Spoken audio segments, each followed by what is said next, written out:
மாசில்லாத மனதோடு வாழ்ந்திடுவோம். வாயில் கபடம் இல்லாமல் துதி செய்வோம். மாசில்லாத மனதோடு வாழ்ந்திடுவோம். முதற் பலனாக தேவனுக்கு மீட்கப்பட்டோர் 144,000 பேர்களே. முதற் பலனாக தேவனுக்கு மீட்கப்பட்டோர் 144,000 பேர்களே. இயேசு எங்கே சென்றாலும் அங்கே செல்லுவோம். புதிய பாட்டை பாடி பின்னே செல்லுவோம். இயேசு எங்கே சென்றாலும் அங்கே செல்லுவோம். புதிய பாட்டை பாடி பின்னே செல்லுவோம்.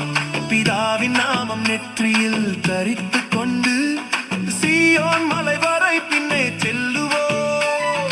பிதாவின் நாமம் நெற்றியில் தரித்து கொண்டு